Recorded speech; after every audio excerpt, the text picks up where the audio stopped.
Yeah, I'm gonna get hate for this one. Throughout my journey with Christ over the past couple of years, I've been looking at the world a little bit differently, been looking at what's going on currently, with the state of our world, and have decided, you know what, I'm gonna push away further and further away from what the world is telling me and listening more to what Jesus Christ and God and Yahweh is telling me. And one of those things, and I know this is gonna piss a lot of people off, is evolution, or what many people consider to be real science. While many aspects of Darwin's On the Origins of Species has been proven wrong over time, specifically the sciencey aspect of it, I want to focus on specifically another aspect that I think was the most detrimental part of his theory, and we're still feeling the effects of this one assumption that he got incorrect. In order to explain this incorrect assumption that Darwin had, let me start with this warning that the Pope, or the now deceased Pope, Pope Francis, left a couple years ago before he returned to God. If you have been living under a rock, Pope Francis of the Catholic Church recently passed away the Monday after Easter. It's like God gave my boy one last dance before he returned home. In honor of his life, I want to show y'all this one video of his that was taken a couple years ago, which ultimately enraged millions. Ma avere più figli non può diventare automaticamente una scelta irresponsabile. Più, non avere figli è una scelta egoistica. So to sum up this video, Pope Francis essentially said to the world that we have lost our obligation to have children and that we should be ashamed of ourselves. In this proclamation, he specifically called out couples who would like to consider themselves as pet parents, the ones who decide, oh yeah, we're not going to have children, and instead we're going to uplift other species instead of our own. Now, all you have to do is read the comment section to see that his proclamation infuriated millions of people, all for simply saying, hey guys, in order to survive, we need to have children. Based off of these comments, or at least some of them, I'm going to go out on a limb and assume that they do not like Christians. They mock Christianity, or specifically Catholicism, and that many of these people would consider themselves people of science, people of evolution. But isn't it ironic that it's the people of science and not the crazy God-fearing people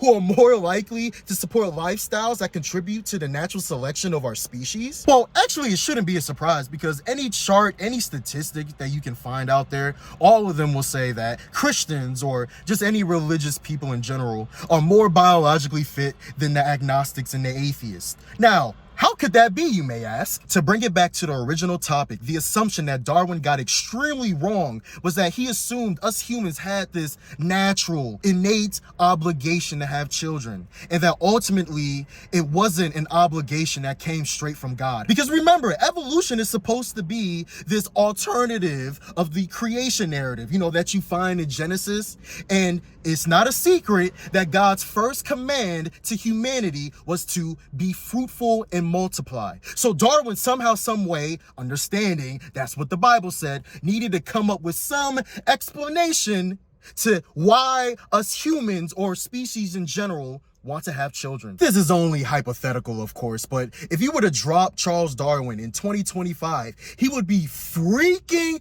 the frick out at how many people, specifically my generation, Gen Z, who don't feel naturally obligated to have children. While it may seem grim that humans ultimately do not want to live anymore, whether it's through their children or if it's actually through taking themselves out, which is another discussion at hand, all of this is good news, believe it or not. Why, you may ask? Because Jesus said this is exactly what would happen towards the end times. And the fact that more and more people do not want to have children, it further validates the Bible. In Luke chapter 23, verse 29, Jesus proclaimed, "For the time will come when you will say, blessed are the childless women, the wombs that never bore, and the breast that never nursed." So just to give you a little context to why and when Jesus was saying this, he was literally hanging on the cross, bleeding to death. While doing so, he was addressing specifically his disciples that were there crying at his feet. Many of them who happened to be women, actually, because, the men were scared and they ran away. See, this is how I know Jesus the original gangster, bro, because there ain't no way I'm gonna be out here bleeding to death, nailed to a cross, being humiliated, and trying to comfort others. So within the context, Jesus said this phrase in particular for a couple reasons. First of all, to comfort the women because he knew that he was coming back because, he's God. But the second reason why he mentioned this was that because he's God, he was calling back to his first command, which was what? To be fruitful and multiply. Well, in order to illustrate to his disciples just how bad things will get during the end times, he demonstrated to them that, hey, people won't even want to have kids anymore during these times. That's how bad it will be. Well, ladies and gentlemen, we are currently in a time where world governments are incentivizing couples to have children because of underpopulation. In other words, governments are starting to realize, whoa, there's no people here anymore. We don't even need to look at any statistic or chart to validate this claim. All we need to do is look at family sizes. Me personally, going back to my grandparents' generation, all of my grandparents, from my understanding, have at least 5 or 6 siblings, right?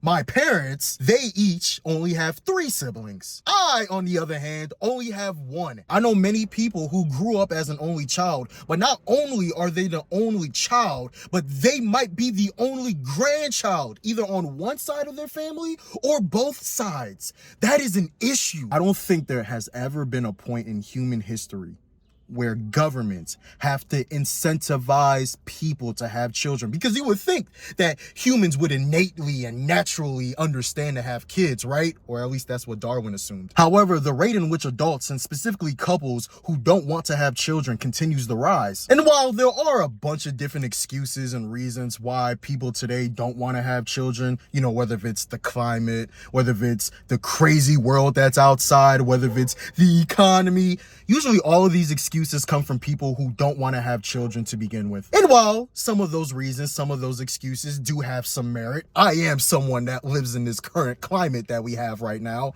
I believe that all of those reasons are an effect of people falling further and further away from God. The same reason why people don't feel obligated to have children in the first place. For example, let's go back to the economy, right? The reason why the economy is how it is because our grandparents and great-grandparents, the baby boomers and the greatest generation, they were living lifestyles that ultimately did not think about us in the future. Spending money out the ass, they were printing money out, did not care about the consequences, because ultimately they didn't have to face them because, well, they're dead. Now, what kind of lifestyles am I referring to? Well, the lifestyles that God specifically said not to live. One where greed runs all your decisions in life. Lifestyles that put selfish pleasures over the needs of others.